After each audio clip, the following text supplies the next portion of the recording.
Hello good evening everyone. प्यारे साथियों नमस्कार, स्वागत है आप सभी का आपके प्यारा सा स्टडी प्लेटफॉर्म पे। मैं आशा करता हूं कि आप सब लोग बहुत अच्छे होंगे। सो प्लीज़ हंसते रहिए, मुस्कुराते रहिए, स्वस्थ रहिए और खूब मन लगा के पढ़ाई करते रहिए। प्यारे बच्चों, जुड़ जाएंगे सभी बच्चे आज के इस सेशन में, क्योंकि आज का सेशन बहुत इंपॉर्टेंट है। और आप सभी बच्चों को जो क्लास 12 साइंस हिंदी मीडियम के छात्र हो, इंग्लिश मीडियम के हो, आर्ट्स के हो, कॉमर्स के विद्यार्थी हो, जितने भी बच्चे हैं उन सभी बच्चों के लिए मैं लेकर आ चुका हूं अर्धनारीश्वर चैप्टर का लाइन बाय लाइन एक्सप्लेनेशन, जो कि आप सभी बच्चों के लिए बहुत इंपॉर्टेंट है। और आप सभी लोगों से मेरा एक रिक्वेस्ट होगा कि एक बार इस सेशन को एक बार जोर लगा के शेयर कर दीजिए आप सभी लोग, ताकि तमाम बच्चे हमारे साथ अभी जुड़ जाएंगे। फटाफट से बच्चों,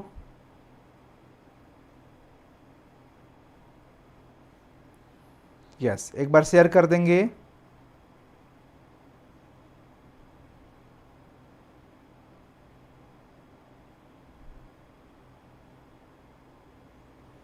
चलिए जी, थैंक यू सो मच बच्चों। Good evening. मैं आशा करता हूं कि आप सब लोग बहुत अच्छे होंगे, आपके परिवार के सभी लोग स्वस्थ होंगे, मस्त होंगे।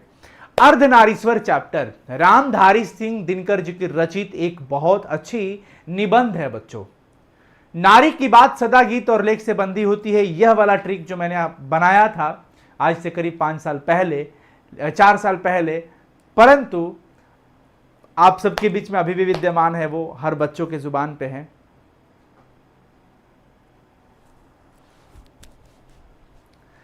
और यह ट्रिक हमें यह बताता है कि नारी की बात सदा गीत और लेख से बंधा होता है। नारी मतलब अर्धनारीश्वर चैप्टर और बंधा मतलब निबंध। ट्रिक था ये। तो अर्धनारीश्वर, सबसे पहला सवाल यह बनता है कि अर्धनारीश्वर चैप्टर की विधा क्या है, तो यह हमें बताना होगा कि यह एक निबंध है। प्यारे बच्चों, जब भी मैं आपसे कुछ क्वेश्चंस करूं तो आप सभी लोग चैट सेक्शन में पूरा धड़ाधड़ रिप्लाई जरूर करना, ताकि हम भी आपके इस योग्यता को समझ पाए कि आप समझ पा रहे हो जो मैं समझा रहा हूं और प्रश्न का उत्तर भी दे पा रहे हो। ठीक है बच्चों, तो एक बार आप लोग अपने साइड से अपने सभी दोस्तों को शेयर कर दीजिए। तमाम दोस्त जहां पे भी जुड़े हैं आप वहां पे शेयर कर दीजिए, ताकि और भी बच्चे जुड़ जाएंगे। अर्धनारीश्वर चैप्टर क्या है बच्चों? निबंध है। एक बार सभी लोग चैट सेक्शन में जरूर लिख देंगे। मैं चाहता हूं कि अर्धनारीश्वर चैप्टर की शुरुआत हम लोग रामधारी सिंह दिनकर जी के जीवन परिचय से करें। और अर्धनारीश्वर का सबसे पहले आप लोग कल्पना कर लीजिए, अर्धनारीश्वर आधा नर आधा नारी का, और ईश्वर शब्द भी इसमें प्रयुक्त है, अर्धनारीश्वर। तो आप यहां पर बैकग्राउंड में देख रहे होंगे मां पार्वती और महादेव जी का आधा, यानी कि शिव और पार्वती का काल्पनिक रूप होता है अर्धनारीश्वर। अर्धनारीश्वर शिव और पार्वती का काल्पनिक रूप होता है जी बच्चों, ध्यान रखना सभी लोग। और आइए, रामधारी सिंह दिनकर जी की, जो कि किसी परिचय के मोहताज नहीं थे, इनकी इतनी बड़ी लोकप्रियता थी और साहित्य के अंदर इनका इतना बड़ा योगदान रहा कि हमारा हिंदी जो है, हिंदी साहित्य न सिर्फ हमारे भारत में जबकि विश्व के कोने कोने में अपना स्थान बनाए रखा हुआ है। इनकी रचनाएं, एक से एक रचना, एक से एक बढ़ के रचना इन्होंने लिखा। और हम सबसे पहले बात करते हैं, हमें खुशी इस बात की होती है कि जब भी मैं कहीं बाहर जाता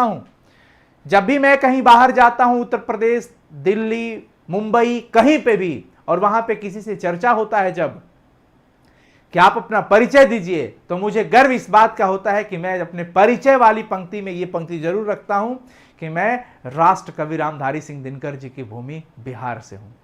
ये कहते हुए हमें बड़ा गर्व महसूस होता है, हम जयप्रकाश नारायण की माटी बिहार से हैं।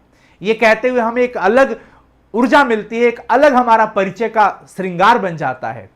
प्यारे बच्चों, रामधारी सिंह दिनकर जी का जन्म 23 सितंबर 1908 का हुआ था। मैं चाहूंगा ये डेट आप सभी लोग अपने चैट सेक्शन में जरूर एक बार लिख दीजिए। चैट में बच्चों जरूर लिखो फटाफट से, और कोई सेशन छोड़ेगा नहीं, अभी स्किप नहीं करेगा।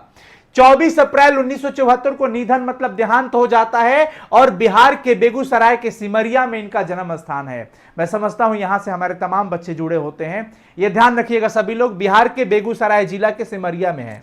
माता जी का नाम था मनरूप देवी। यह भी सवाल कई बार पूछता है कि रामधारी सिंह दिनकर, अब रामधारी सिंह दिनकर जी ना दिनकर के नाम से ज्यादा लोकप्रिय रहे, तो सीधा सीधा सवाल पूछ लिया जाता है कि दिनकर जी के माता जी का नाम मनरूप देवी और पिताजी का नाम था रवि सिंह। रवि, समझ रहे हो ना?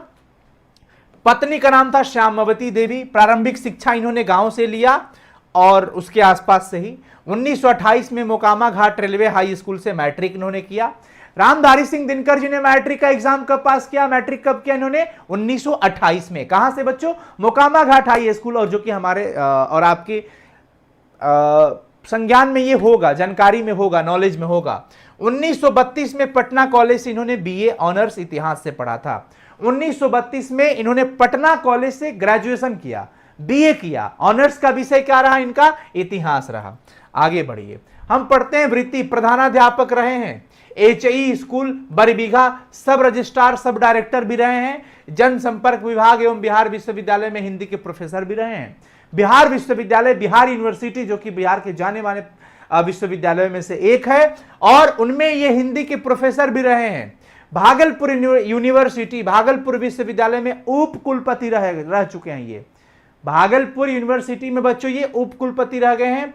हिंदी सलाहकार के रूप में भी वहां पे कार्य किए हैं। ये देखिए, इनकी पहली कविता 1925 में छात्र सहोदर में पहली कविता प्रकाशित होती है। इनकी पहली कविता कब प्रकाशित होती है मेरे भाई बहन? बता दो। 1925 में। और किसमें? छात्र सहोदर में। देश पटना, प्रकाश बेगूसराय, प्रतिमा कन्नौज में छात्र जीवन में अनेक रचनाएं प्रकाशित किया इन्होंने। 21 वर्ष की अवस्था में पहली कविता पुस्तक प्रणभंग इन्होंने लिखा था। देखो, सबसे इंपॉर्टेंट सवाल ये पूछता है कि कितने वर्ष की उम्र में इनकी पहली कविता पुस्तक प्रणभंग प्रकाशित हुई थी? कितने वर्ष की उम्र में? ये सवाल पूछता है आप लोगों के सामने। चलिए बता दीजिए सभी लोग।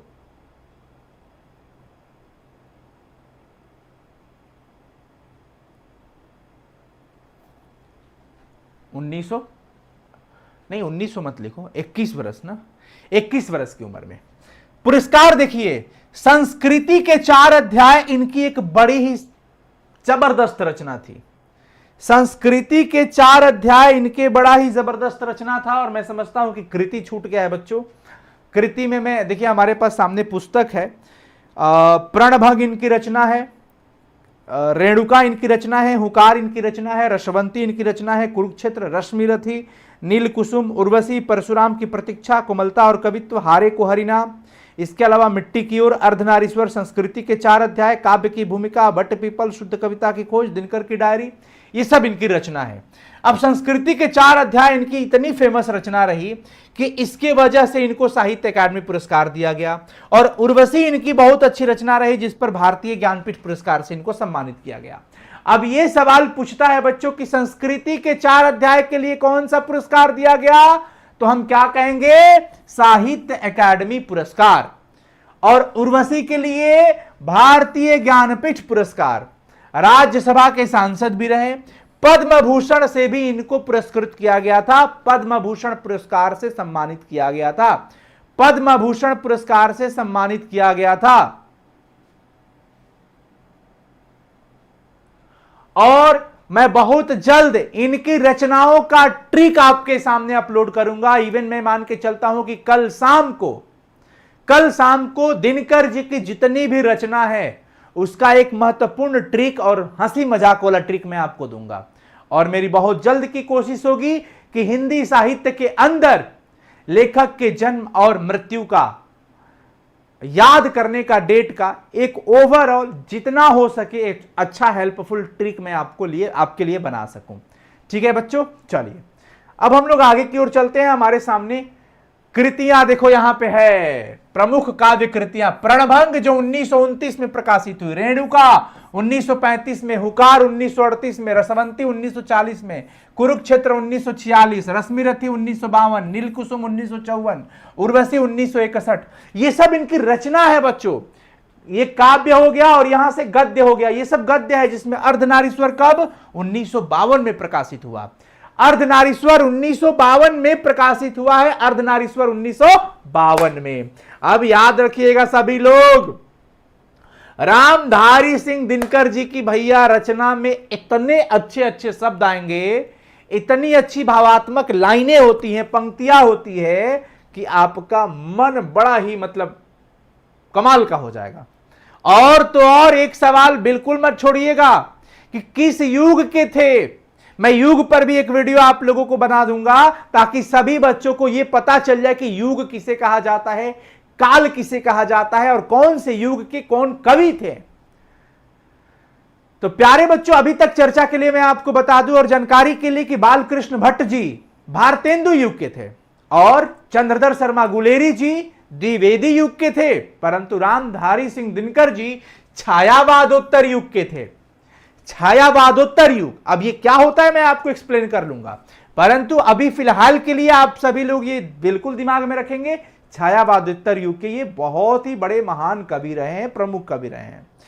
अब इनकी इन सारी बातों को पढ़ने का मतलब आपको एक ही चीज दिखेगा कि इनकी रचना बहुत ही शानदार होती है, समाज से रिलेटेड, राजनीति से रिलेटेड, देश से रिलेटेड, युवाओं की स्थिति से रिलेटेड इनकी रचनाएं आती है, काव्य के रूप में भी, गद्य के रूप में भी, हर रूप से ये बड़ी ही अच्छी रचना लिखते हैं। उनकी रचनाएं उस तक मनचाहे रूप में संप्रेषित हो जाती हैं। स्वभावतः दिनकर जी के साहित्य में एक प्रत्यक्षता और गर्माहट होती है। यहां उनका प्रसिद्ध निबंध है अर्धनारीश्वर। अर्धनारीश्वर भारत का एक मिथकीय प्रतीक है जिसमें दिनकर अपना मनचिता आदर्श निरूपित होते देखते हैं। यह उनका प्रिय प्रतीक है जो प्रायः उनके काव्य और गद्य साहित्य में प्रत्यक्ष और परोक्ष रूपों में व्यक्त होता है और काम करता दिखलाई पड़ता है। जीवन भर यह दिनकर का उपास्य आदर्श बना रहा। यह रचना दिनकर जी के दिलों में बसा रहा, दिमागों में रहा। दिनकर जी जिसको मिथ्या बताया गया, दिनकर जी ने उनको सत्य माना और उसी के आधार पर इन्होंने रचना रखा। इस चैप्टर के अंदर मैं आपको बता देता हूं कि नारी के बारे में जो भी चर्चा होगी ये नारी के बारे में। देखिए, उनकी संवेदना, भाव, बोध, काव्य संस्कार पर इसका गहरा असर है। इस प्रतीक के सांस्कृतिक अभिप्राय क्या है, क्या यह आज के सामान्य मनुष्य और सभ्यता के लिए भी कोई अर्थ और संदेश रखता है। दिनकर इस परिप्रेक्ष्य में इस निबंध में विचार करते हैं। देखिए, अर्धनारीश्वर, नारी और नर दोनों के बीच की मध्यस्थता रखना, दोनों की समानता रखना। क्या नारी उतना सम्मान डिजर्व करती हैं? क्या नारी उतना अपना कर्म क्षेत्र में अपना हिस्सा डिजर्व करती हैं? क्या नारी को नर बिल्कुल अलग नहीं धकेल दिया है? क्या नारी अपनी स्वच्छंद अवस्था में जी सकती हैं? क्या नारियों का अपना विचार स्वतंत्र रूप से मान्य हो पाता है? कि क्या यह सचमुच नर की बेड़ियों में जकड़ी हुई है? क्या ये सच में उनकी कठपुतली बन के सिर्फ रह गई है कि नर जिस प्रकार से चाहता है इन्हें इस्तेमाल कर लेता है? इन सारी चीजों का विचार करते हुए ये बता रहे हैं। दिनकर के जन्म शताब्दी वर्ष में इस प्रिय प्रतीक पर, अर्धनारीश्वर पर, उनके द्वारा फुर्सत से सोचते हुए लिखे गए इस निबंध द्वारा हम लेखक के मौलिक अखंड स्वरूप की एक झलक पा सकते हैं कि वो व्यक्ति क्या सोचते थे।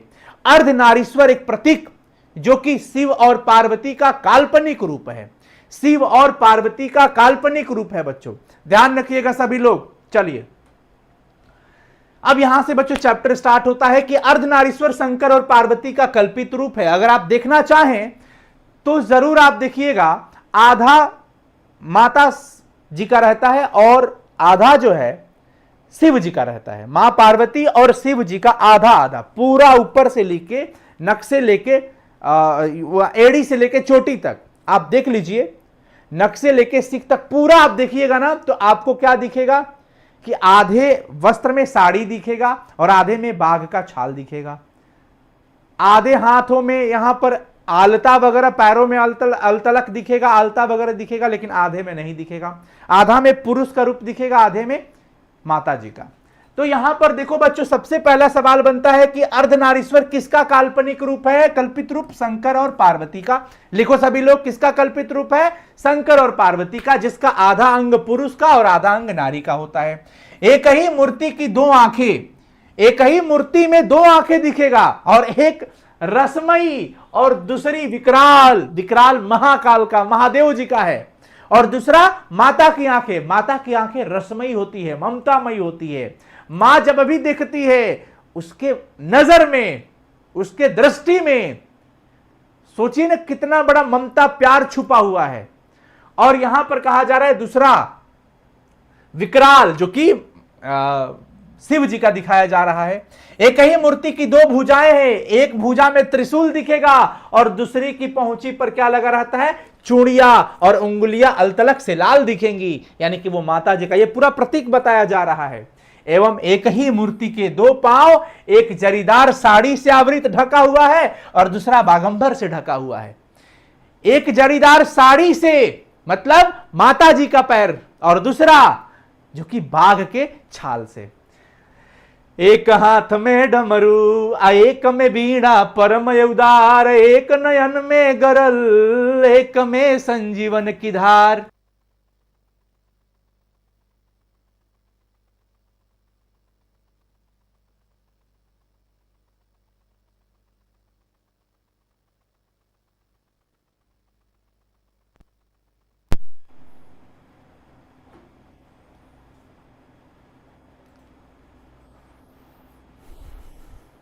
बच्चों अब क्लियर दिख रहा है सब कुछ?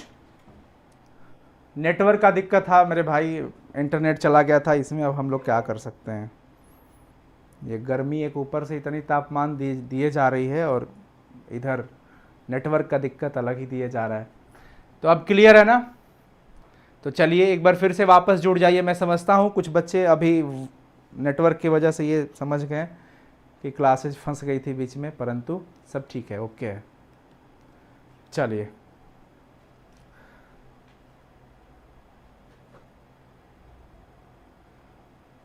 चले आगे। अब तो क्लियर है, चले आगे।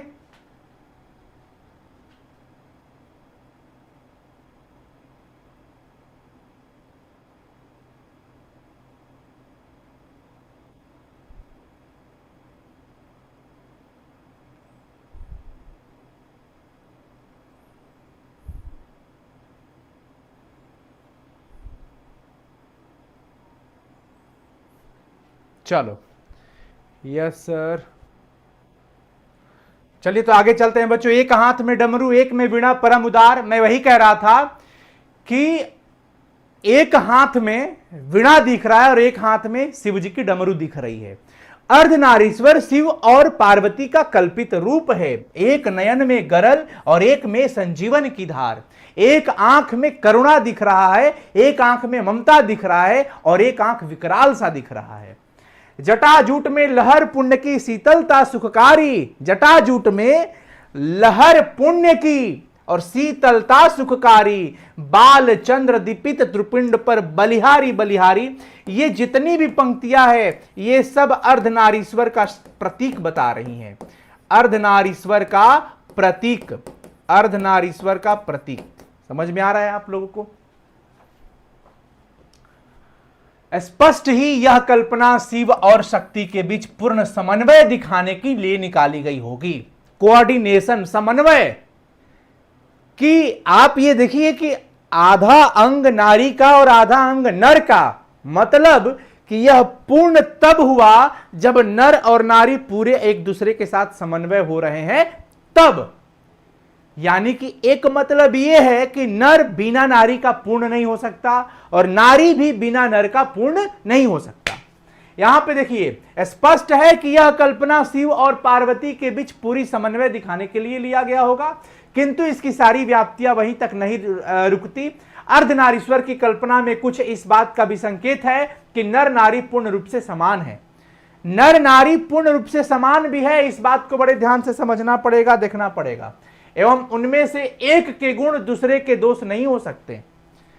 नर का गुण नारी का दोष नहीं हो सकता, नारी का गुण नर का दोष नहीं हो सकता। अगर नर यह सोचता है कि मेरे अंदर नारी का गुण आ जाए तो मेरे अंदर का नर खत्म हो जाएगा, मैं नारीत्व हो जाऊंगा, ऐसा कुछ नहीं होता है। नारी इस बात से डरती है कि मेरे अंदर नर का गुण आ जाएगा तो लोग क्या कहेंगे। यानी किसी एक का गुण दूसरे का दोष कभी नहीं हो सकता है जी, कभी नहीं हो सकता है। अर्थात नरों में नारियों के गुण आए तो इससे उनकी मर्यादा हीन नहीं होती। नर के अंदर नारी का गुण आ जाए तो मर्यादा खत्म नहीं होती है, ऐसा रामधारी सिंह दिनकर जी कहते हैं। अब सोचिए, नारी का विशेष गुण में देखा जाए तो नारी कोमलता की प्रतीक है। नारी बड़ी कोमल होती है, मधुर होती हैं, ये बोलती कटु वचन बहुत कम है, ये जल्दी फैसला मतलब वो वाली नहीं ले पाती है कि तुरंत से आक्रोशित होकर के किसी पे बरस जाना, वो वाला नहीं है, ये कोमल होती है। और अगर कोई व्यक्ति कोमल हो रहा है तो क्या दिक्कत है? अगर नर के अंदर भी कोमलता आ रही है तो ये तो अच्छी बात है। तो ऐसा नहीं है कि नारी के गुण अगर नर के अंदर आता है तो मर्यादाहीन नहीं होती, बल्कि उनकी पूर्णता में वृद्धि ही होती है। बल्कि नर अपने आप को और पूर्ण माने, ये ना समझे कि ही दादा लो अब हमारा के तो लोग लड़की कहे लगी कि हाई देखा ये मेहरारू बन गई ले। ऐसा कुछ नहीं होता है। गाँव में ये बात बड़ा ऐसा होता है कि बहुत ऐसे लड़के होते हैं, बहुत ऐसे पुरुष होते हैं जिनका चाल चलन बोलना एक्टिंग लड़कियों की तरह भले ही हो जाता है, तो कुछ लोग उनको वहां पे वैसे कहते कि देखा है इनकर बिहेव देखा ही एकदम लड़की लेखा करी है, इस तरीका का लोग कहते हैं। परंतु रामधारी सिंह दिनकर जी कहते हैं कि अगर नारी का कोई भी गुण हो नर के अंदर आ रहा है तो ऐसा नहीं है कि वो मर्यादाहीन हो गया। ठीक है, किंतु पुरुष और स्त्री में अर्धनारीश्वर का यह रूप आज कहीं भी देखने में नहीं आता। रामधारी सिंह दिनकर जी ये बात कल्पना करते हैं, रामधारी सिंह दिनकर जी ये बात कल्पना करते हैं कि अर्धनारीश्वर शिव और कल्पना पार्वती का कल्पित रूप जरूर है, और वो ये सोच रहे हैं कि बिना नारी का नर नहीं, बिना नर का नारी नहीं, यानी ये दोनों एक दूसरे के लिए जरूरी होते हैं। लेकिन क्या वास्तव में आज का समाज में ये हमें देखने को मिलता है? आज के समाज में, वर्तमान समाज में क्या नारी और नर को हम एक समान रूप से देख पा रहे हैं? क्या हम इस रूप में देख पा रहे हैं कि बिना नारी का नर नहीं, बिना नर का नारी नहीं? क्या दोनों के कर्म क्षेत्र में दोनों की समान भूमिकाएं हैं? क्या दोनों का समान दायित्व है? क्या दोनों का समान हिस्सा है? ये सब वही उसी आधार पर ये कह रहे हैं कि आज ये रूप कहीं देखने को नहीं मिलता। संसार में सभी जगह पर पुरुष पुरुष है और स्त्री स्त्री है, पुरुष पुरुष स्त्री स्त्री। नारी समझती है कि पुरुष के गुण सीखने से उसके नारीत्व में बट्टा लग जाएगा। बट्टा लगना मतलब कमी आ जाएगी, छूट हो जाएगा। नारी इस बात से डरती है कि मेरे अंदर नर का गुण नहीं आना चाहिए, मैं नारी हूं, मैं स्त्री हूं। और नर इस बात से, इसी प्रकार पुरुष भी इस बात से डरता है कि उसके अंदर स्त्रियोचित गुण ना आ जाए, ताकि वो समाज में स्त्रैण कहलाने में घबराता है। उसको डर लगता है कि मेरे अंदर नारी का गुण आ जाएगा तो मैं नारी ना बन जाऊं। नारी ना बन जाऊं मतलब नारीत्व का गुण ले लेने से ऐसा नहीं है कि व्यक्ति के अंदर नारीत्व ही आ गया। स्त्री और पुरुष के गुणों के बीच एक प्रकार का विभाजन हो गया है आज के समाज में, वर्तमान समाज में। रामधारी सिंह दिनकर जी कहते हैं कि स्त्री और पुरुष एक साथ नहीं, एक बीच में लाइनें पड़ चुकी है, एक बीच में बंटवारा का, विभाजन की रेखा है। स्त्री को अलग कर रही है पुरुष से, और पुरुष स्त्री से अपने आप को अलग कर रहा है।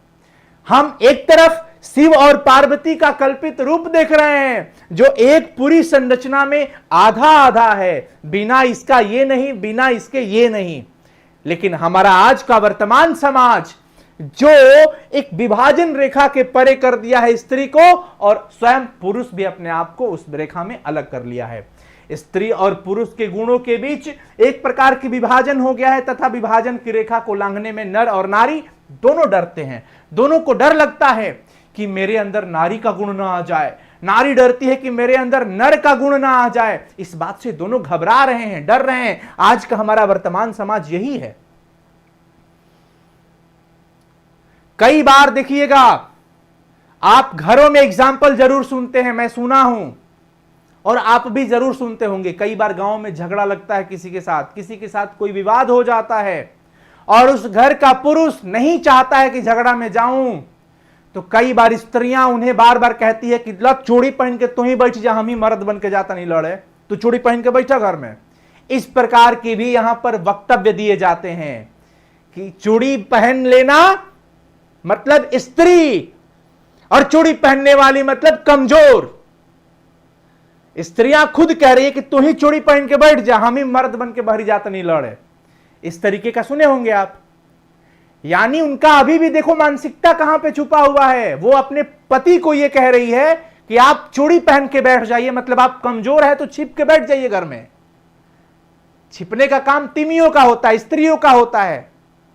वो ये समझ रही है कि स्त्रियां मतलब कमजोर, चूड़ी पहनना मतलब कमजोर, वो लड़ नहीं सकती है, वो विवाद नहीं कर सकती है। उनकी मेंटालिटी इस प्रकार की है। तो आज भी दोनों डरते हैं, किंतु ऐसा लगता है कि गुणों का बंटवारा करते समय पुरुष ने, ऐसा लगता है कि गुणों का बंटवारा जब हुआ होगा तो पुरुष ने नारी से उसकी राय नहीं पूछी होगी। यहां पर रामधारी सिंह दिनकर जी जो सत्य बात है उसको अपने मतलब प्रतीत करते हुए उनकी कलमें चली हैं, और उन्होंने ये कहा कि मैं ये दावे के साथ कह सकता हूं कि जब गुणों के आधार पर नर नारी का बंटवारा हुआ होगा तो पुरुष नारी से उसकी राय नहीं लिया होगा, उसका विचार नहीं पूछा होगा, अपने मन से उसने जहां चाहा नारी को बिठा दिया। पुरुष ने अपने मन से नारी को जहां स्थान देना होता है दे दिया। नारियों से पूछने नहीं गया होगा कि हां तुम्हें क्या चाहिए, तुम किस प्रकार का जीवन जीना चाहती हो। शादी के बाद पति जी कह दिले हैं बाहरी जीबू पिटाए लगबू, बाहरी नहीं जाना है, चलो बेटा घर में रहना, नहीं जाना है बाहर। अब वो बेचारी एकदम घरे में रही हैं। पति देव जी बोल दिए कि माथ पे एकदम घूंघट रखो, बड़का को घूंघट, कोई बाहर से है तो हैजा के घूंघट, तो बेचारी डरे हैजा तक घूंघट रखे के बाद। पति देव जी घूमत रहे बाहरी, खूब जाके नैनीताल घूम चले आ जाएंगे, मनाली घूम के चले आएंगे अपने दोस्तों के साथ, सबके साथ। परंतु पत्नी अगर कह दे कि मुझे अपनी सहेली के साथ जाना है, थोड़ा बाजार में फलाना मॉल में, नहीं जाना है, जब भी चलना होगा हमारे साथ चलना, ये इस प्रकार का इन पे रहता है, थोप दिया गया है, थोप दिया गया है। अपने मन से जहां चाहा उसे बैठा दिया। स्वयं तो वह वृक्ष बन बैठा है। पुरुष स्वयं को वृक्ष समझ लिया है कि मैं ही वृक्ष हूं, और नारी को उसने लता बना दिया, और मेरे से ही निकली हुई टहनियां, ये लता नारी के रूप में है, नारी के रूप में। स्वयं तो वह वृंत बन गया और नारी को उसने कली मान लिया। तब से धूप पुरुष और चांदनी नारी रही है। पुरुष अपने आप को धूप समझता है, नारी को कोमलता का प्रतीक चांदनी रात की तरह दे दिया। यानी नारी को सिर्फ शोभा की एक स्रोत बना के रख लिया। ग्रीष्म नर और वर्षा मादा रही है। नर को ग्रीष्म, नर अपने आप को ग्रीष्म समझ लिया और बरसात के समय मादा को दे दिया। पति अगर विचार है तो पत्नी भावना बन के रह गई। पति अगर विचार है तो पत्नी भावना बन के रह गई। ध्यान रखना सभी लोग, ये ऑब्जेक्टिव सवाल है। पति अपने आप को वृक्ष समझ बैठा तो पत्नी लताएं बन के रह गई। पति स्वयं को ग्रीष्म समझ रहा है तो पत्नी बरसात बन के रह गई। पति अगर विचार है तो पत्नी भावनाएं हैं। जहां भी कर्म का कोई क्षेत्र है, अधिकार की कोई भूमि है और सत्ता का कोई भी सीधा रास्ता है, वहां पर तो उस पर कब्जा नारी का नहीं नर का माना जाता है। अभी तक आपने जितना एग्जाम्पल सुना उन सभी एग्जाम्पल में एक बात कॉमन जरूर समझ में आई कि नर अपने आप को आनंदित करने के लिए नारी को एक शोभा का प्रतीक बनाया, वस्तु बनाया। अभी तक जो यहां पे लिखा हुआ है। और जहां पे कर्म की भूमि आती है, जहां पे कोई अधिकार का जगह आता है, सत्ता का जगह आता है, वहां पे नारी का कोई हक नहीं है।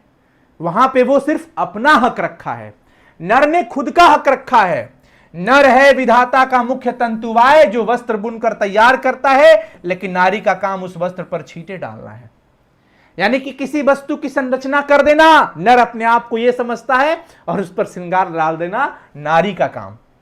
नर है कुदाल चलाने वाला, बलशाली किसान जो मिट्टी तोड़कर अन्न उपजाता है, लेकिन नारी का काम दोनों को अछोरना पछोरना है।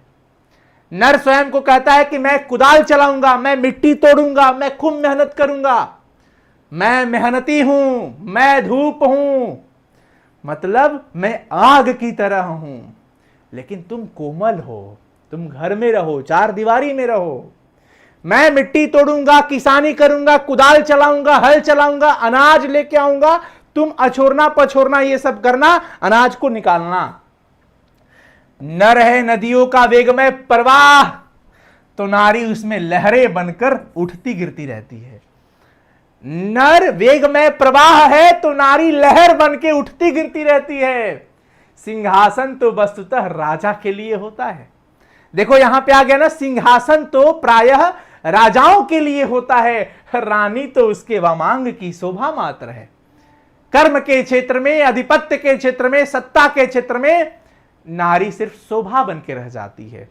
यानी सिंहासन पर राजा होता है, सिंहासन पर राजा होते हैं, लेकिन राजा की शोभा बढ़ाने वाली बगल में वामांग में बैठी हुई उसकी पत्नी होती है।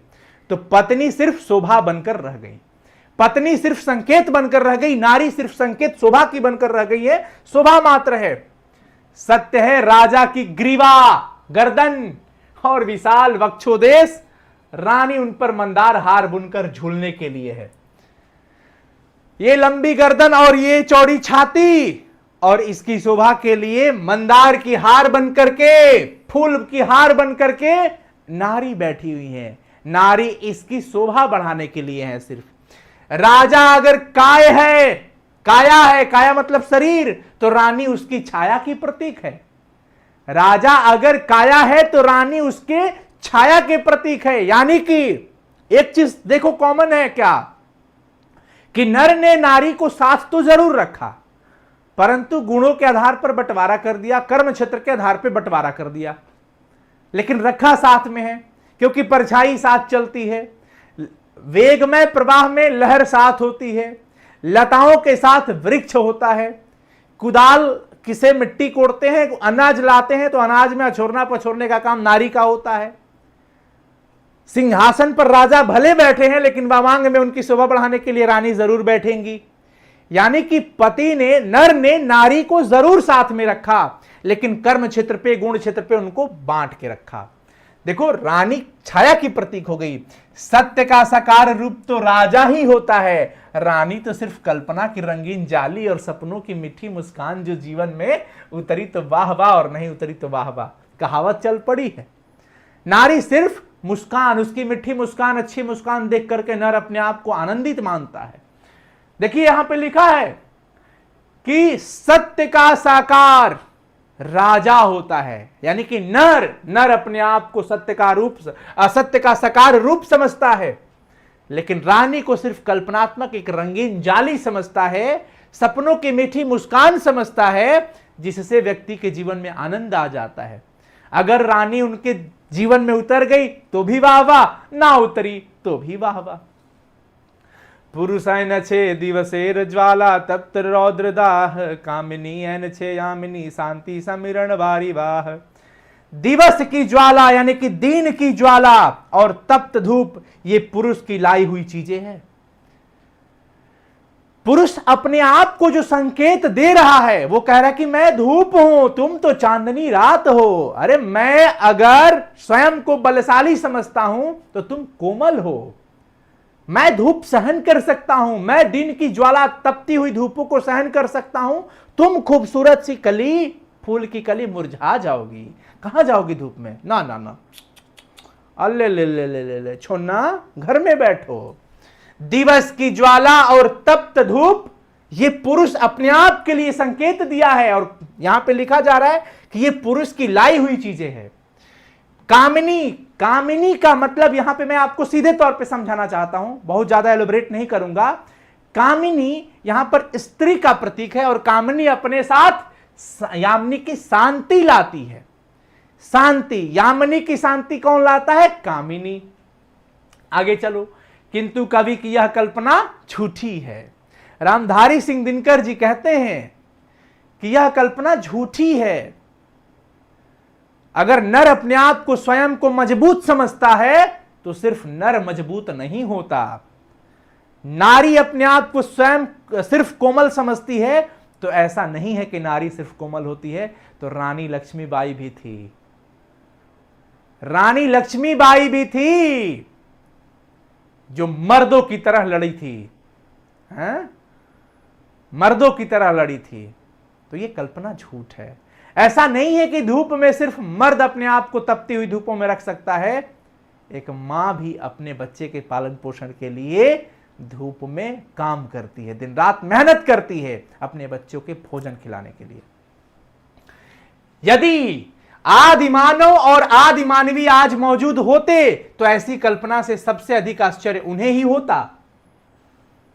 रामधारी सिंह दिनकर जी कहते हैं बच्चों कि अफसोस है, अगर आज का जो हमारा ये स्वरूप बन चुका है, जिस प्रकार से हम लोगों ने नर और नारी के बीच में बंटवारे कर रखा है, हमारी नजरें बदल गई है।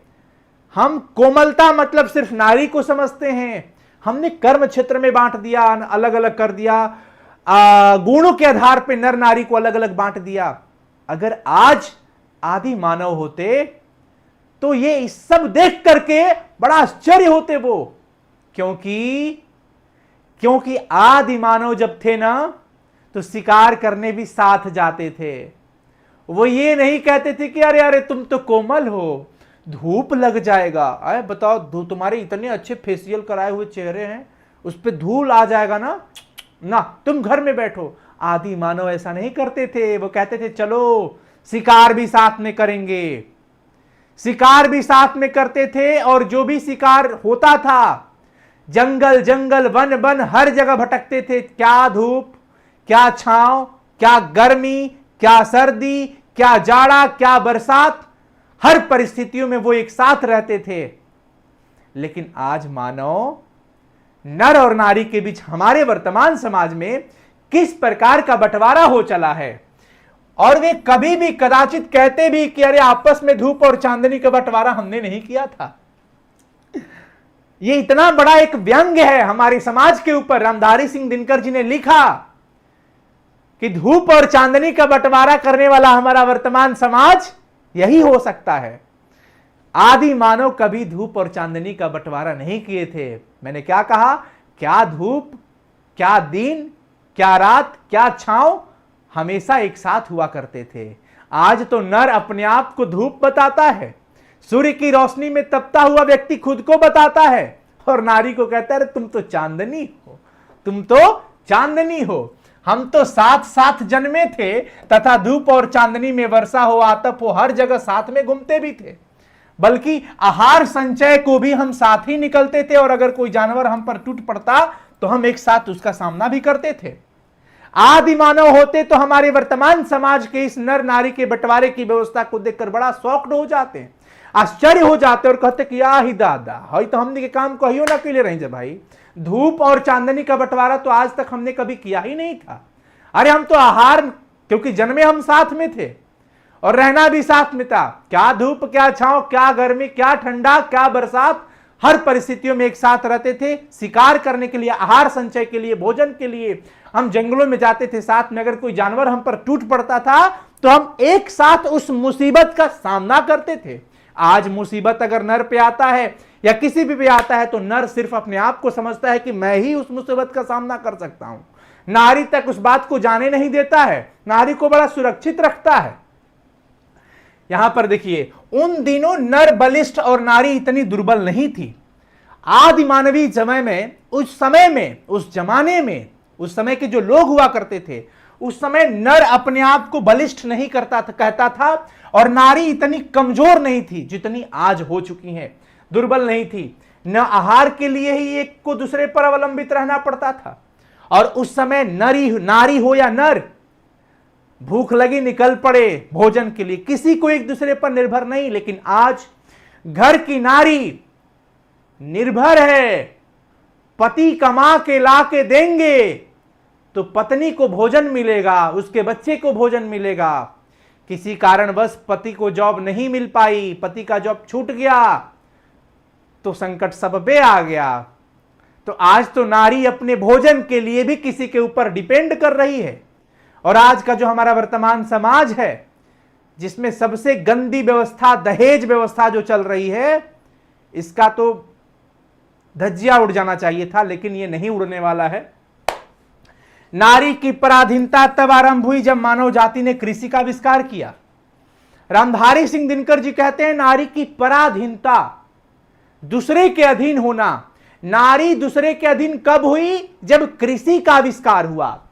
जब मानव जाति ने कृषि का आविष्कार किया होगा तब नारी दूसरे के अधीन हो गई, नर के अंडर आ गई, जिसके चलते नारी घर में और पुरुष बाहर रहने लगा। नारी को चार दीवारी के अंदर बंद करके रख दिया और स्वयं को बाहर का खुला आसमान चुन लिया।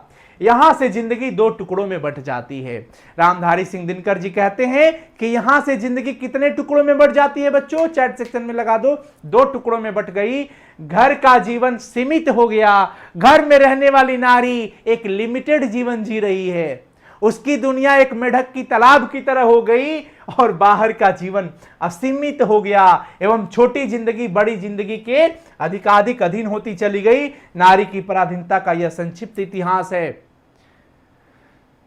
छोटी जिंदगी चार दीवारी की जिंदगी है, नारी बड़ी जिंदगी के अधीन होती चली गई। धीरे धीरे नारी चार दीवारी में बंद हो गई और नर अपने आप को खुला आसमान चुन लिया, जो कोई सीमा नहीं है, असीमित है। इसकी जिंदगी बड़ी हो गई और उसकी जिंदगी छोटी हो गई। छोटी जिंदगी बड़ी जिंदगी के अधीन चली गई, यानी नारी नर के अधीन आ गया। नर और मादा पशुओं में भी थे। सिर्फ मानव में ही नर और मादा नहीं होता है, पशु में भी नर और मादा होते हैं। लेकिन क्या कभी पशुओं ने इस बात का बंटवारा किया होगा?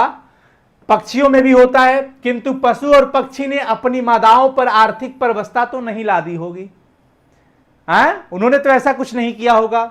लेकिन मनुष्य की मादा पर यह पराधीनता अपने आप से आप लद गई।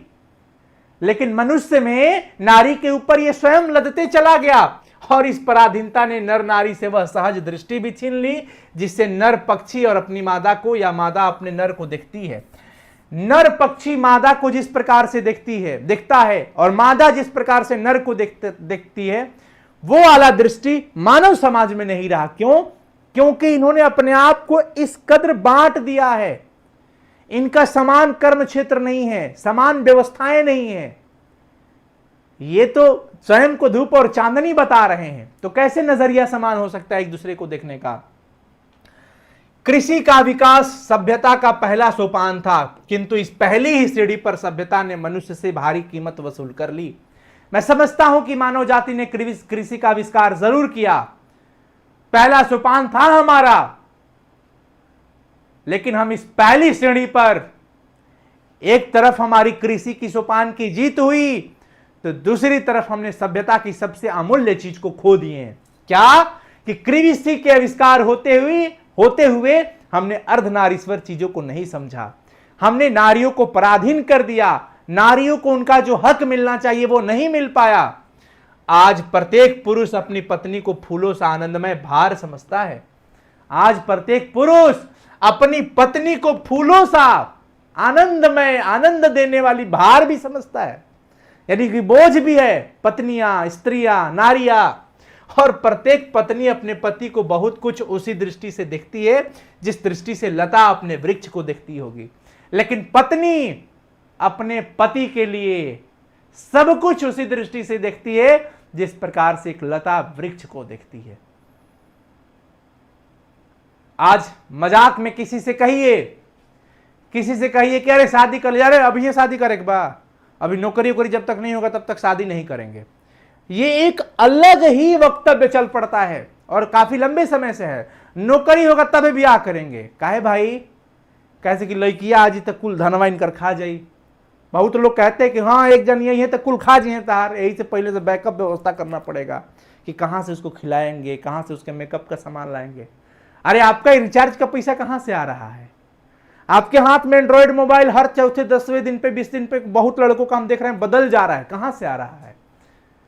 यहां पे इन्होंने लिखा कि पत्नी को पुरुष जो है फूलों सा आनंद में भार समझता है, आनंद भी प्राप्त करता है और भार भी समझ रहा है। लेकिन पत्नी की तरफ से देख लीजिए, इस पराधीनता के कारण नारी अपने अस्तित्व की अधिकारिणी नहीं रही। नारी इस प्रकार नर के अधीन चली गई कि अब उनका अधिकार पर भी उनका अधिकार नहीं रहा। नारी के अपने अधिकार पर भी नारी का अधिकार नहीं रहा। उसके सुख और दुख, प्रतिष्ठा और अप्रतिष्ठा, मान अपमान, यहां तक कि जीवन और मरण भी पुरुष की मर्जी पर टिकने लगा है। पति जिस कदर उसे रखे उस कदर वो रहने के लिए तैयार हो जाती है। वो ऊंची आवाज में बोलेगी, पति थप्पड़ मार देते हैं। बहस कर देगी, पति थप्पड़ मार देते हैं। यानी उसके विचार से, उसके मन से कुछ भी नहीं हो पाता है। उसे हर चीज करने में संकोच होता है, डर होता है। उसे हर चीज करने से पहले ये एक मन में भय होता है कि इनको बुरा न लग जाए, इनके घर वाले मुझे क्या कह देंगे। सहमी सहमी रहती है, डरी डरी रहती है, क्योंकि वो स्वतंत्र वातावरण में भले ही अपने पापा के घर जी कर आई होगी, परंतु पति के घर जाकर के वो पति की पराधीनता की शिकारी हो गई है, पति की पराधीनता की शिकारी हो गई है। वो उसका सारा मूल्य महत्व इस बात पर जा ठहरा कि पुरुषों को उसको कोई आवश्यकता है अथवा नहीं, और पुरुष उस स्त्री की तब तक तवज्जो देगा जब तक पुरुष उस स्त्री से कुछ लाभ ले रहा होगा। अगर उस स्त्री से उसका कोई लाभ होगा, स्त्री की उसे जरूरत होगी, तो वह पुरुष स्त्री का महत्व करेगा, मूल्य समझेगा, तवज्जो देगा, अन्यथा नहीं करेगा। इसी से नारी की पद मर्यादा प्रवृत्ति मार्ग के प्रचार से उठती और निवृत्त मार्ग के प्रचार से गिरती रही है। प्रवृत्त मार्ग और निवृत्त मार्ग किसे कहते हैं? प्रवृत्त मार्ग का मतलब होता है बच्चों गृहस्थ जीवन का मार्ग अपनाना। जो व्यक्ति शादी करके गृहस्थ जीवन में जाते हैं, विवाह संस्कार आपने पढ़ा होगा क्लास 10th में, संस्कार वाले चैप्टर में 16 संस्कार में से एक हमारा विवाह संस्कार भी आता है, जो गृहस्थ जीवन वाला संस्कार माना जाता है। तो प्रवृत्त मार्ग का मतलब होता है गृहस्थ जीवन में प्रवेश करना। नारियों के साथ, स्त्रियों के साथ विवाह करके, आप लड़की के साथ विवाह करके आप धर्मपत्नी को अपनाते हैं और अपनी गृहस्थ दुनिया को बसाते हैं, गृहस्थ जीवन को अपनाते हैं। इस मार्ग को हम कहते हैं प्रवृत्त मार्ग। लेकिन जो इनका अपमान कर देते हैं, इनको ठुकरा देते हैं, इस मार्ग को नहीं अपनाते हैं, उनको निवृत्त मार्ग कहते हैं। और यही जीवन रह गया इन नारियों का। जो प्रवृत्त मार्ग हुए, उन्होंने नारी को गले से लगा लिया। जिन्होंने गृहस्थ जीवन को प्रवेश किया, गृहस्थ जीवन को स्वीकार किया, उसने नारी को गले लगा लिया, नारी को स्वीकार किया, क्योंकि जीवन से वे आनंद चाहते थे और नारी आनंद की खान थी, और जीवन में उनको आनंद चाहिए था। और आनंद की खान कौन है भाई? नारियां। किंतु जो निवृत्त मार्गे निकले, जिनको इस जीवन पे, इस पथ पर प्रवेश नहीं करना था, उन्होंने जीवन के साथ नारी को भी अलग ढकेल दिया। उनके जीवन में नारी का कोई महत्व नहीं था, लेकिन क्योंकि वो इतने बड़े मूर्ख थे, क्योंकि वो कहीं आग के गोले से पैदा होके आ गए थे। ये वो भूल रहे थे कि उनको भी जन्म देने वाली एक स्त्री ही थी, उनकी माताजी। जन्म देने का काम तो माताजी का है, मां के गर्भ से हम निकले हैं। तो जब स्त्री का अपमान करना मतलब आपने पूरी स्त्री जाति का अपमान किया, आपने माताओं का भी अपमान किया, क्योंकि नारी उनके किसी काम की चीज नहीं थी। निवृत्त मार्ग वाले को लगता था कि नारी हमारे जीवन में कोई काम की चीज नहीं है। प्राचीन विश्व में जब वैयक्तिक मुक्ति की खोज मनुष्य जीवन की सबसे बड़ी साधना मानी जाने लगी, तब झुंड के झुंड विवाहित लोग संन्यास लेने लगे। बीच में एक ऐसा लगा कि व्यक्ति को मुक्ति कब मिलेगा, तो ऐसा अफवाह फैलाया, जो भी चीजें हुआ, कि जो संन्यास ले लेगा, जो अकेला होगा, जो निवृत्त मार्ग पर होगा, वही इस जीवन रूपी भवसागर से मुक्ति पा सकता है। और वैसे में क्या होने लगा बच्चों? झुंड के झुंड लोग संन्यास लेने लगे। विवाहित लोग जो शादीशुदा थे वो सन्यासी बनने लगे। उन्होंने तनिक भी विचार नहीं किया और उनकी अभागिनी पत्नियों के सिर पर जीवित वैधव्य का पहाड़ टूटने लगा। ये मुक्ति की खोज में अपने आप को सन्यासी की दुनिया में जाने लगे हैं, पत्नियों को छोड़ रहे हैं, और जीते जी पत्नी की मांग की सिंदूर विधवा वाली स्थिति में जा रही है। जीवित वैधव्य, जीते जी विधवा बनने का पहाड़ टूटने लगा, आसमान टूटने लगा, दुख आने लगा। जरा उन आंसुओं की कल्पना कीजिए जो उन अभागिनियों की आंखों से बहते होंगे। रामधारी सिंह दिनकर जी यहां पर अभी तक जो लिखे हैं वो एकदम नारी के पक्ष में जा रहा है और नर को बहुत कोसते हुए निकल रहे हैं।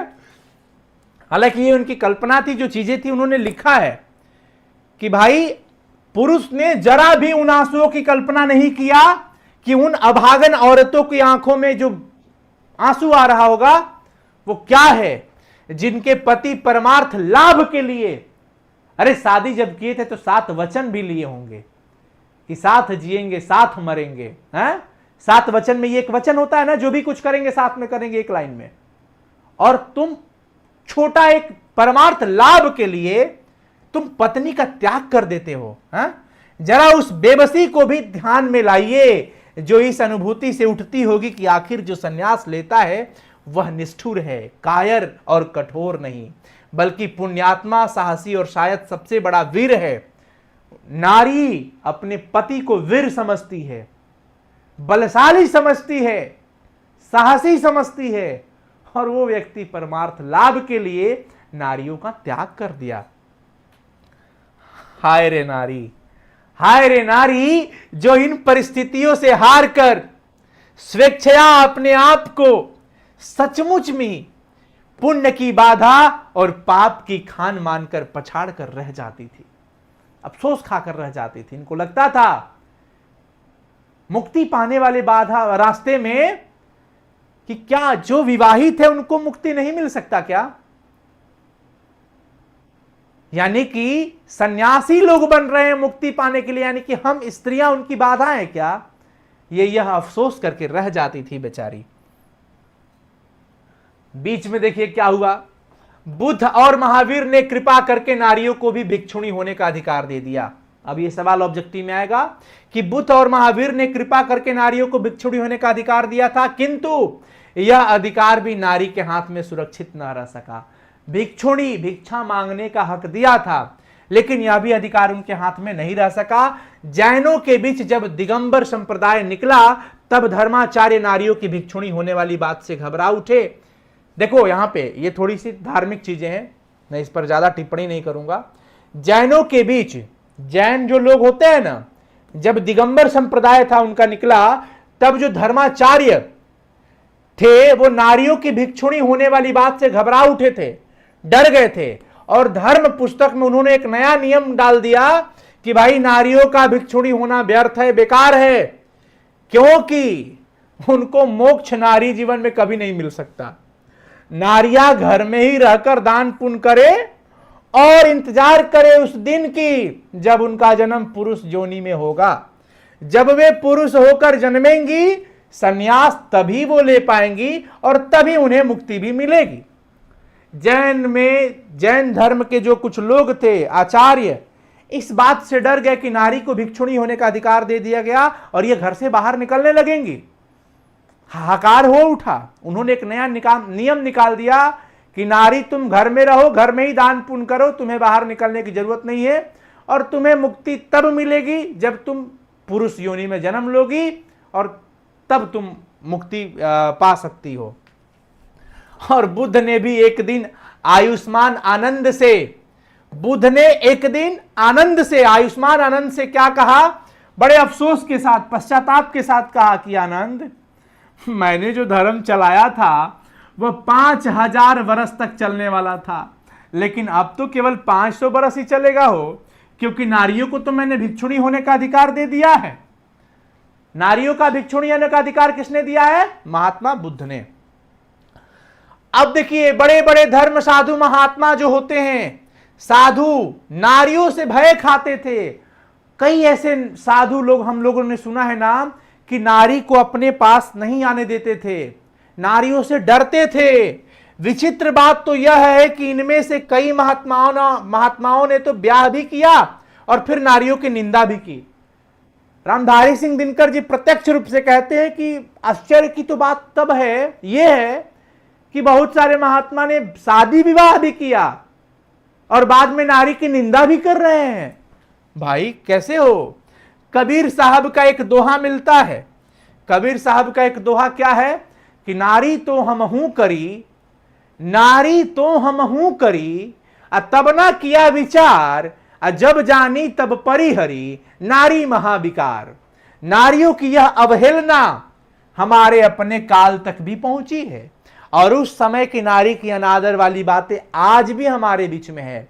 बर्नार्ड शॉ ने, एक व्यक्ति था बर्नार्ड शॉ, उन्होंने नारी को अहेरिन और नर को अहेर माना था। अहेरिन का मतलब जादूगरनी। उन्होंने नारी को जादूगरनी कहा और नर को जादूगर कहा। तात्पर्य यह है कि अहेर को अहेरिन के पास से बचकर चलना चाहिए। रामधारी सिंह दिनकर जी कहते हैं कि बर्नार्ड शॉ ने इस बात से यह कहना चाहा क्या कि एक जादूगर को जादूगरनी से बच के रहना चाहिए। बहुत नीचे स्तर पर कुछ ऐसी ही प्रतिक्रिया उन कवियों की भी है जो नारी को नागिन या जादूगरनी समझते हैं। नारी को नागिन भी कुछ लोग समझते हैं, बड़ी नीच बुद्धि वाले लोग हैं वो। लेकिन ये सब झूठी बातें हैं जिनकी इजाद पुरुष इसलिए करता है कि उनसे उसे अपनी दुर्बलता अथवा कल्पित श्रेष्ठता के दुलराने में सहायता मिलती है। वो नारी को इसलिए कमजोर और स्वयं को बलशाली बताता है, श्रेष्ठ बताता है, ताकि वो अपने नारी के नजर में हीरो बन के बना रहा है और इसकी फैन नारी बनी रहे। वो अपनी कमजोरी को पूरे तरीके से पर्दाफाश नहीं, वो स्वयं को प्रबल मजबूत दिखा के अपनी फैन का दिल जीतना चाहता है। यहां पे ये लिखा गया है, समझिएगा, कि अपनी दुर्बलता अथवा कल्पित श्रेष्ठता की दुलराने में उसे सहायता मिलती है पत्नी से, स्त्री से। असल में विकार नारी में भी है और नर में भी। अब दिनकर जी कहते हैं कि अगर असल बात यह देखा जाए, विकार मतलब दोष नारी में है तो नर में भी दोष है। यानी अगर नाग और जादूगर के गुण भी नारी में कम, पुरुष में अधिक होते हैं। एवं आखिर तो मुख्यतः पुरुष का ही स्वभाव है, मूल तो पुरुष का ही स्वभाव है। अरे जब स्त्री नागिन हो सकती है तो क्या पुरुष नाग नहीं हो सकता? स्त्री जादूगरनी हो सकती है तो क्या पुरुष जादूगर नहीं हो सकता है क्या? तो दोष तो इसमें भी हुआ ना। तो अवहेलना केवल नारियों की ही क्यों? इन सबसे अलग रविंद्रनाथ जी की बात सुन लीजिए, प्रसाद जी की बात सुन लीजिए, प्रेमचंद जैसे कवि जो कि रोमांटिक चिंतकों में नारी का जो रूप प्रकट हुआ वह भी उसका अर्धनिरीश्वरी रूप नहीं है। प्रेमचंद जी ने तो कह दिया कि पुरुष जब नारी का गुण लेता है तब वह देवता बन जाता है। यह पंक्ति बहुत पूछता है बच्चों, या किसने कहा कि पुरुष जब नारी का गुण लेता है तो देवता बन जाता है, किंतु नारी जब नर का गुण सीखती है तो वह राक्षसी हो जाती है। इस प्रकार से नारी की अवहेलना प्रेमचंद जी से इस प्रकार का उम्मीद नहीं। सोचिए कि नर जब नारी का गुण लेता है तो देवता बन जाता है, लेकिन नारी जब नर का गुण नारी जब नर का गुण सीखती है तो वो राक्षसी हो जाती है। ये ध्यान रखिएगा सभी लोग। नर कैसे हो भाई? इसी प्रकार प्रसाद जी की जो ईड़ा रचना है एक, उसमें यदि यह कहा जाए कि ईड़ा वह नारी है जिसने पुरुषों के, कामायनी आप लोग देखे होंगे, कामायनी में ईड़ा की जिक्र की गई है, ईड़ा वह नारी है जिसने पुरुषों के गुण सीखे हैं, तो निष्कर्ष यही निकलेगा कि प्रसाद जी भी नारी को पुरुषों को क्षेत्र से अलग रखना चाहते थे। और रविंद्रनाथ का मत तो और भी स्पष्ट है। देखिए जी, कुल मिलाके रामधारी सिंह दिनकर जी ये कहना चाह रहे हैं कि प्रेमचंद जी ने भी नारी को बड़ा अलग, नर को अलग विभाजित किया। जयशंकर प्रसाद जी ने भी नारी को नर से अलग रखा। और रविंद्रनाथ जी का तो बिल्कुल अलग। देखो ये उनकी रचना है, सुधु सुधु धरणीर शोभा, सुधु वाली सुधु भालो बासा, सुधु समधुर छले, सतरूप भंगिमाए, पलके पलके फुटाए जड़ाए, बंके बंधे हैसे केंदे, सिवाय सुहागे छेपे चेपे थाके सदा, तबे तार सार्थक जन्म की होड़वे, कर्म कृति वीर्यबल शिक्षा दीक्षा तार। इसका मतलब क्या है? नारी की सार्थकता उसकी भंगिमा के मोहक और आकर्षक होने में है। रविंद्रनाथ जी तो सीधा सीधा लिखते हैं कि नारी बस तुम आकर्षक बनो, तुम मोहक बनो, केवल पृथ्वी की शोभा हो तुम। अरे केवल तुम आलोक, केवल प्रेम की प्रतिमा बनने में तुम्हारी ही वो सार्थकता है। तुम सिर्फ शोभा की प्रतीक हो, तुम सुंदरता की प्रतीक हो, तुम कोमलता की प्रतीक हो, तुमको आकर्षक होना है केवल। कर्म कीर्ति वीर्य बल और शिक्षा दीक्षा लेकर वह क्या करेगी? नारियों के लिए उन्होंने कहा कि तुम वीरता लेकर क्या करोगी? क्यों वीर बनना चाहती हो? तुम कर्म के क्षेत्र में कीर्ति क्यों लेना चाहती हो? तुम शिक्षा दीक्षा लेकर क्या करोगी भाई? नारी की सार्थकता सिर्फ आकर्षक होने में, सुंदर होने में, मोहक होने में, आनंदमय होने में है।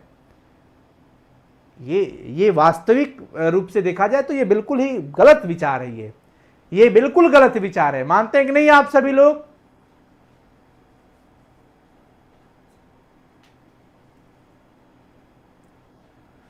यस, मेरा अनुमान है कि ऐसी प्रशस्तियों को ललनाएं अभी भी बुरा नहीं मानती। आज भी बहुत कुछ लोग हैं जो इन चीजों को बुरा नहीं मानते। सदियों की आदत और अभ्यास से उनका अंतर्मन भी यही कहता है कि नारी जीवन की सार्थकता पुरुष को रिझा कर रखने में है।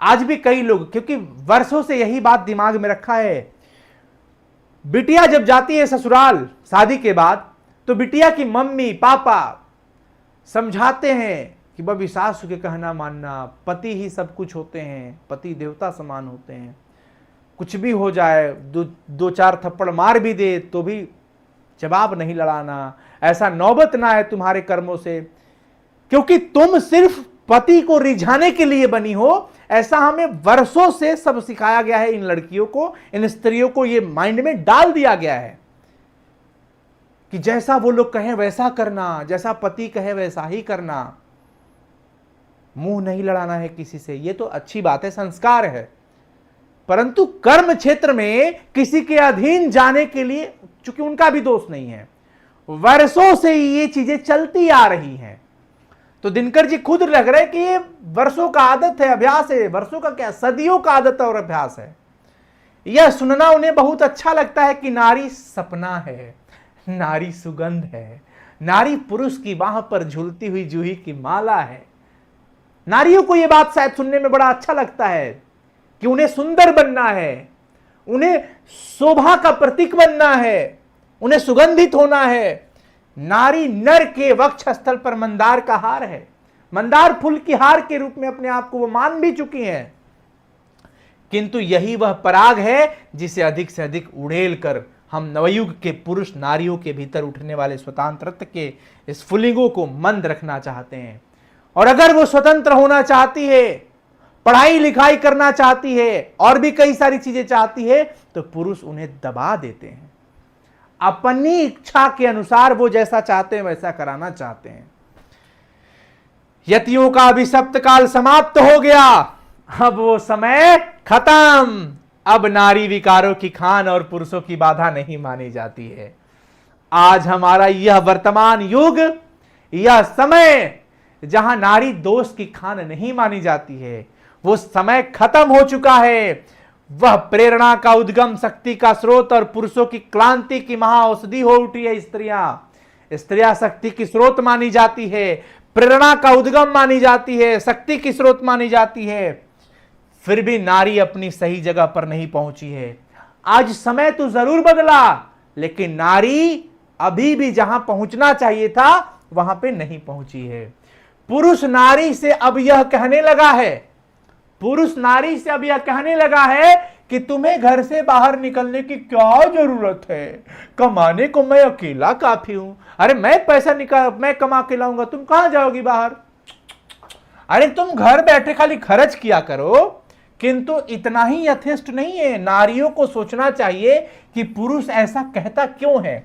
स्पष्ट ही इसलिए कि नारी को वह अपनी क्रीड़ा की वस्तु मानता है, आराम के समय अपने मनोविनोद का, मन बहलाने का साधन समझता है। इसलिए वह नहीं चाहता कि आनंद की इतनी अच्छी मूर्ति पर थोड़ी सी धूल या थोड़ा भी धुएं का धब्बा लगे। रामधारी सिंह दिनकर जी यहां पर यह बात कहते हुए हैं, कह रहे हैं कि जब पति यह बात कहता है कि तुम्हें कमाने की क्या जरूरत है, तुम्हें बाहर जाने की क्या जरूरत है, तुम तो हमारी पत्नी हो, मेरा काम है वो करना, मैं पैसा कमा के लाऊंगा, तुम घर बैठे खर्च करो। लेकिन नारी ये बात सोचती क्यों नहीं है कि आखिर पति ऐसा क्यों कह रहा है? क्योंकि वो तुम्हें सिर्फ आनंद की क्रीड़ा मानता है, एक वस्तु समझता है जो आनंद प्रदान करने वाली हो। और कोई नहीं चाहता, जिस प्रकार एक बच्चा अपने खिलौना से बड़ा आनंदित होता है और वो नहीं चाहता कि उस खिलौने को कुछ हो जाए, क्योंकि उस खिलौने से वो खेलता है, उस खिलौने से उसे आनंद प्राप्त होता है, उसी प्रकार पति भी शायद नहीं चाहता है कि आनंद प्रदान करने वाली या आनंद की प्रतीक, शोभा की प्रतीक, सुंदरता की प्रतीक वो स्त्री पर बाहर जाने से कोई दाग लगे, धब्बा लगे, कुछ भी ना हो, वो उसे सुरक्षित रखना चाहता है। जबकि नारी और नर एक ही द्रव्य की ढली दो प्रतिमाएं हैं, एक ही पदार्थ से, अरे माटी से हम भी बने, माटी से वो भी बनी। आरंभ में दोनों बहुत कुछ समान थे, स्टार्टिंग में सब कुछ एक समान था, अर्धनारीश्वर की तरफ। आज भी प्रत्येक नारी में कहीं ना कहीं कोई एक प्रच्छन्न नर और प्रत्येक नर में कहीं ना कहीं एक क्षुद्र नारी छिपी हुई रहती है। ऐसा नहीं है कि नारी के अंदर नर का गुण बिल्कुल नहीं पाया जाता, पाया जाता है। ऐसा भी नहीं है कि नर के अंदर नारी का गुण बिल्कुल नहीं पाया जाता, वो भी पाया जाता है। किंतु सदियों से नारी अपने भीतर के नर को और नर अपने भीतर की नारी को बेतरह दबाता आ रहा है। लेकिन लंबे समय से नारी अपने अंदर के नर के गुण को दबा के रख रही है और नर अपने अंदर की नारी के गुण को दबा के रखा है। परिणाम क्या हुआ कि आज सारा जमाना मर्दाना मर्द बन गया और औरतानी औरत का जमाना हो उठा है। मर्दाना पुरुष इतना कर्कश हो चुका है, पुरुष इतना कठोर हो चुका है कि युद्धों में अपना रक्त बहाते समय उसे तनिक भी ध्यान नहीं रहता कि इस रक्त के पीछे जिनका सिंदूर बहने वाला है उनका क्या हाल होगा। पुरुष तुरंत से आक्रोशित हो जाता है, क्रोधित हो जाता है, लड़ जाता है, पीट देता है किसी को। वो नहीं देखता, वो नहीं सोचता कि उसकी पत्नी का क्या होगा, है उसके माथे पे क्या, उसकी सिंदूर जो लगी है उसका क्या होगा। माथे पर लगी सिंदूर वालियों का उसका कोई फिक्र नहीं होता है। उन जगहों पर तो उनकी राय खुले जहां सिंदूर पर आफत आने की आशंका है। कौरव की सभा में यदि संधि की वार्ता कृष्ण और दुर्योधन के बीच हुई थी तो महाभारत हो गया। अगर कृष्ण और दुर्योधन के बीच न होकर के कुंती और गांधारी के बीच हुई होती तो बहुत संभव था कि महाभारत नहीं मचता। रामधारी सिंह दिनकर जी का अपना विचार रख रहे हैं कि पुरुष इतना कर्कश होता है, इतना कठोर होता है, इतना इगोइस्टिक होता है कि तुरंत अपने लेवल पे आ जाता है और युद्ध के लिए भी हां कर देता है। कृष्ण और दुर्योधन दोनों नर थे, इसलिए महाभारत भी हो गया। एक संभावना दे रहे हैं कि अगर यह वार्तालाप इन दोनों नर के बीच ना होकर के कुंती और गांधारी इन नारियों के बीच हुआ होता तो बहुत संभव था कि महाभारत नहीं मचता। किंतु कुंतिया और गंधारिया तब भी निश्चेष्ट थी कि निश्चेष्ट थी और आज भी निश्चेष्ट है। निश्चेष्ट मतलब चेष्टा नहीं की, प्रयास नहीं की, बल्कि द्वापर से कलिकाल तक, द्वापर युग से लेकर कलिकाल तक पहुंचते पहुंचते वे अपने भीतर की नरता का और भी अधिक दलन कर चुकी है। जहां कहीं फूलों का प्रदर्शन और रेशमी वस्त्रों की हाट है, नारियां अपने मन से वही जमा होती है। जहां पर रेशमी वस्त्रों की बाजार दिखेगी, जहां पर फूलों का प्रदर्शन होगा, नारियां वहीं पर दिखेगी। जिन कोड़ों से फूलों के बाग उजड़ते और रेशमी वस्त्रों के बाजार जलकर राख खाक हो जाते हैं, उनके संचालन और नियंत्रण का सारा भार उन्होंने पुरुष पर डाल रखा है। आधी दुनिया उछलने कूदने, आग लगाने और उसे बुझाने में लगी हुई है और आधी दुनिया फूलों की सैर में लगी हुई है। सही बात है। आगे चलो बच्चों, अभी हम लोग कहां गए? हाँ, नर नारी के प्रचलित संबंधों का मनोवैज्ञानिक प्रभाव संसार के इतिहास पर पड़ रहा है। मनोवैज्ञानिक प्रभाव भी हमारे संसार के सभी लोगों पर पड़ रहा है और जब तक यह संबंध नहीं सुधरते, शांति के मार्ग की सारी बाधाएं दूर नहीं होंगी। जब तक नर और नारी के बीच यह संबंध सही नहीं होगा, एक समन्वय सही नहीं होगा, तब तक अशांति ही रहेगा, सारी बाधाएं दूर नहीं हो सकती है। नारी कोमलता की आराधना करते करते इतनी कोमल हो चुकी है कि अब वो दुर्बल हो जाएगी। उसे दुर्बल कहना चाहिए, उसे कमजोर कहना चाहिए। नारी अपने आप को मैं कोमल हूं, कोमल हूं, कोमल हूं, मुझे नहीं चिल्लाना है, मुझे किसी के साथ विवाद नहीं करना है, उनके दिमाग में यही डाल दिया गया है। बेहतर है कम से कम आज की लड़कियां बलशाली हो रही है। आज की बहुत ऐसी लड़कियां हैं जो अपने आप को मजबूत बना रही है कि बाहर में किसी भी तरीके से कोई उनके साथ छेड़खानी करता है तो एटलीस्ट वो आवाज उठा सकती है, वो वहां पे जो भी संभव क्रिया हो सकता है वो कर सकती है। मैं यहां पे एक बात कहना चाहूंगा आप सभी लोगों को, मैं सभी भाइयों से यह निवेदन करूंगा, चूंकि यहां पे बात आ रही है तो मैं आपको बस एक शिक्षा वाली बात कहूंगा, चूंकि मैं आपको अपना परिवार समझता हूं कि जिस प्रकार आप अपनी बहन को बहन समझते हैं उसी प्रकार बाहर निकलिए और जो भी लड़कियां दिखे उसे अपनी बहन की तरह अपनी बहन समझना, अपनी बहन की तरह अपनी बहन समझना। और जिस प्रकार आपकी बहन पे अगर कोई आफत आए तो आप वहां रक्षक बनकर खड़े होते हैं, उसी प्रकार बाहर किसी लड़की पर कोई बाधा आती है, किसी प्रकार की असुविधा होती है तो आप अपनी बहन के भाई जैसे बनकर रक्षक होते हैं ना, उसी प्रकार उसका भी रक्षक बनकर वहां पे खड़े हो जाइए। बहुत समाज सुधरने लगेगा। एक बहुत कड़वा सच है कि हम दूसरों की बहन पे कमेंट बाजी कर लेते हैं। आज बड़ा गंदे गंदे शब्द समाज में आ गए हैं। इन विशेष करके लड़कों के बीच में खुद लड़का होकर के ये बात कह रहा हूं कि आज लड़कियों के लिए बड़े गलत गलत शब्दों का संबोधन बाजार में सुनने को मिलता है। 5 लड़के जो सभ्य हैं वो तो बिल्कुल आदर करते हैं, सम्मान देते हैं, लेकिन कुछ ऐसे भी लड़के हैं जिनको संस्कार से दूर दूर तक भेंट नहीं है। वो लड़कियों को बहुत गंदे गंदे शब्द रख करके, इतने गलत गलत शब्द रख करके उनको प्रचलित करके, देखो अरे वो जा रही है, ये जा रही है, वहां पे गलत शब्दों का संबोधन होता है, मैं नहीं ले सकता नाम। और आप समझ पा रहे होंगे कि हाँ ये आज का हमारा समाज, ये बहुत गंदा व्यवस्था है, ये बिल्कुल गलत है।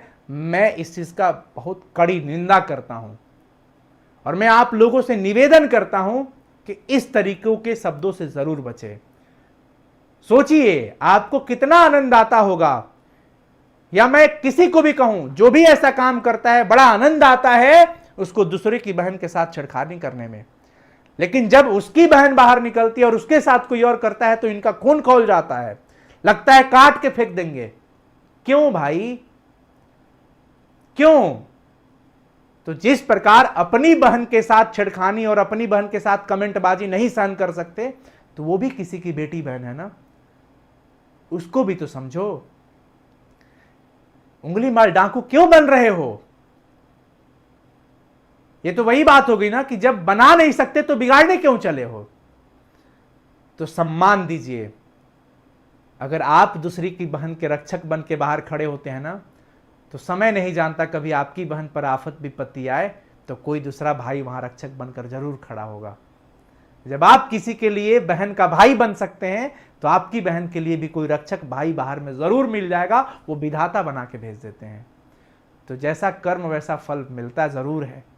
तो नारी का सम्मान करिए, जिस प्रकार आपकी माताएं बहन जी हैं उसी प्रकार से बाहर भी। और मैं नारी को भी कहता हूं, स्त्रियों को भी कहता हूं, लड़कियों को भी कहता हूं कि लड़कियां तुम जब भी बाहर जाती हो, जैसे घर में अपने भाई के साथ रहती हो, भाई समझती हो, उसी प्रकार से उनका भी सम्मान करो, इज्जत करो, लड़कों को भी। उसने पौरुष से अपने आप को इतना विहीन बना लिया है कि कर्म के बड़े क्षेत्र में पांव धरते उसकी पत्तियां कुमलाने लगती है, और पुरुष में कोमलता की जो प्यास है उसे नारी भली भांति शांत कर देती है। पुरुष अपने आप को कर्कश कठोर बना चुका है, और जब भी कोमल होने की जरूरत पड़ती है तो पुरुष, नारी है ही उसके पास, नारी उसे कोमल बना लेती है। जब भी उसे आनंद चाहिए होगा नारी आनंद दे देती है।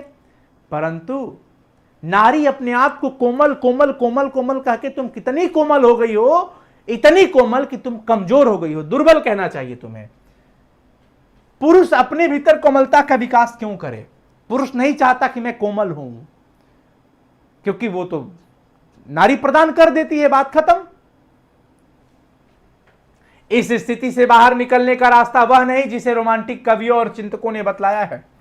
रोमांटिक कवियों और चिंतकों ने जो बतलाया वो रास्ता नहीं है कि लड़कियों को पढ़ने मत दो। अभी आपने सुना रविंद्रनाथ जी का कि नारी तुम शिक्षा दीक्षा लेकर क्या करोगी, तुम्हें पढ़ने से क्या मतलब, क्या मिलेगा तुम्हें पढ़ करके। लेकिन आज कम से कम खुशी इस बात की है कि वर्तमान समय में हमारी बहनें पढ़ रही हैं।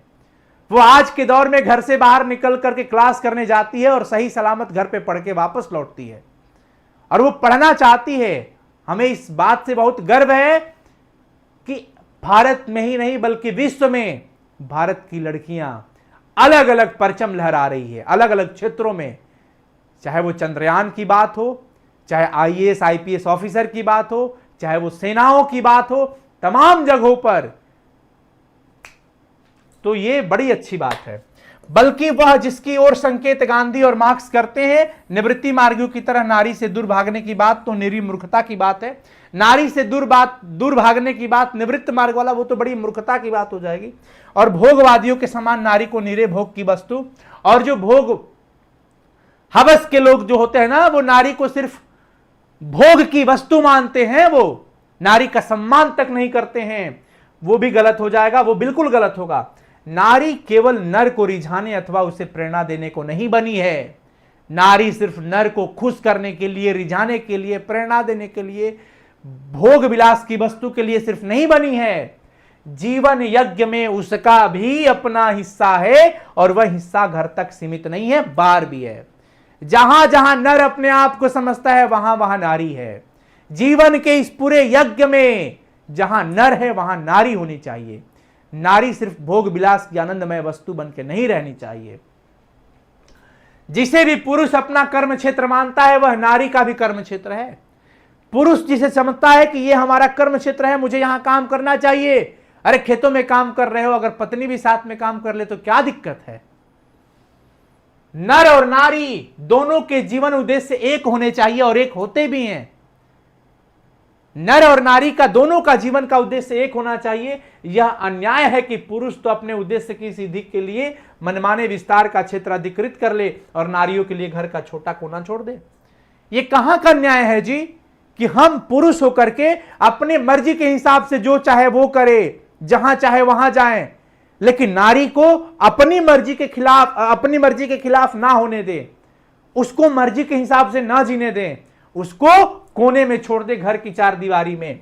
जीवन की प्रत्येक बड़ी घटना आज केवल पुरुष प्रवृत्ति से नियंत्रित और संचालित होती है। आज देख लीजिए, जहां जहां बड़ी चीजों को संचालित करना होता है वहां पुरुष अपना अधिकार पहले से जमा के रखा है, नारी वहां नहीं दिखती, लेकिन अभी दिख रही है।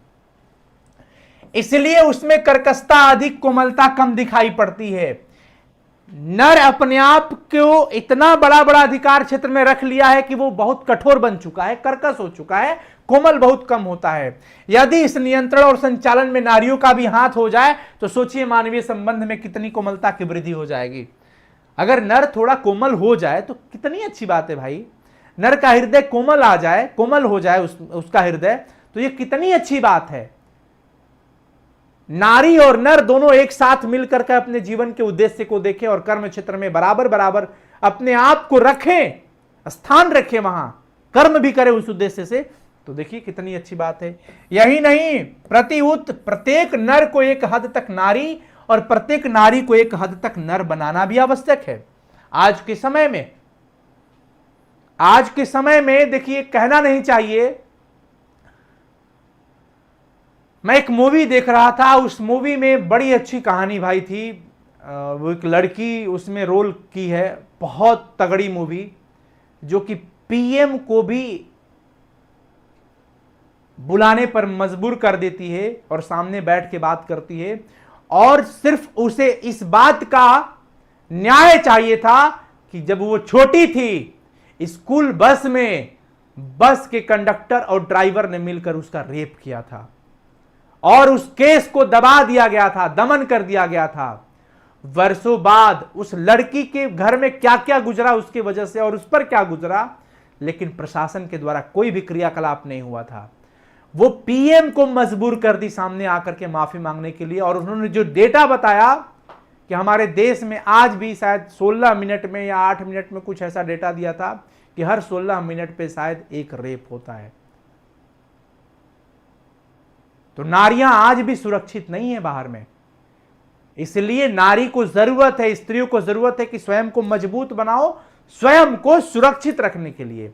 ये बहुत कटु सत्य मैं कह रहा हूं, इस बात को आप लोग शिक्षा के उद्देश्य से लीजिएगा, ज्ञान के उद्देश्य से लीजिएगा।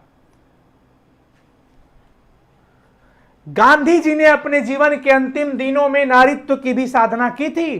गांधी जी ने भी अपने जीवन के अंतिम समय में नारीत्व की साधना की थी। उनकी पोती ने उन पर जो पुस्तक लिखी है उसका नाम है बापू मेरी मां। बापू मेरी मां, बापू को मेरी मां बनाना, यह शीर्षक जो ये बता रहा है कि नारीत्व की साधना है। दया, माया, सहिष्णुता और भीरुता ये स्त्रियोचित गुण कहे जाते हैं। स्त्री के अंदर दया आता है, स्त्री के अंदर माया रहता है, स्त्रियां सहनशील होती है। क्या अगर पुरुष भी दया का पात्र बने तो उसमें क्या हो जाएगा, क्या कमी हो जाएगा? अगर पुरुष को किसी पर दया आने लगे, देखिए स्त्री, कोई भी व्यक्ति दान के लिए किसी के दरवाजे पर जाता है ना, तो कई बार नर कहते हैं हजाना, जब देखा तब रोज रोज मांग ही आ जाता, लोग आ जाने का नहीं। लेकिन स्त्री कहती है रुका, वो जाके अंदर से चावल दाल या कुछ पैसे खाने ला कर देती है। उनको दया मया बड़ा आता है। स्त्रियां दया की सबसे बड़ी विशाल स्रोत मानी जाती है, माया की भी। तो अगर ये थोड़े बहुत गुण अगर नर के अंदर आ जाए तो क्या दिक्कत है, क्या दिक्कत है? और दूसरी तरफ जिस प्रकार पुरुष कठोर होता है, पुरुष बलशाली होता है, अगर थोड़ी बल, थोड़ी वीरता, थोड़ी कर्कशता स्त्री के अंदर आ जाए तो क्या दिक्कत है? तुम भी थोड़े अपने आप को बैलेंस करके तो चलोगी ना। किंतु क्या इन्हें अंगीकार करने से पुरुष के पौरुष में कोई दोष आने वाला है?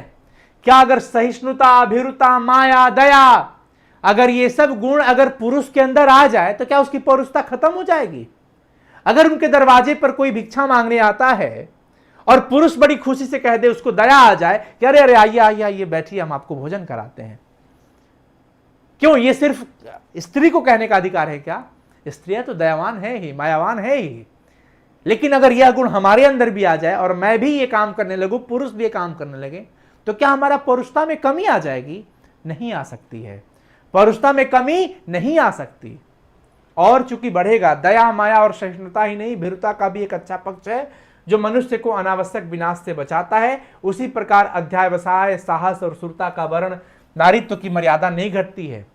साहस होना, थोड़ा कठोर होना, सूरवीर की तरह अपने आप को प्रदर्शित करना, वीरता ग्रहण करना, इससे नारी की मर्यादा खत्म नहीं होती है।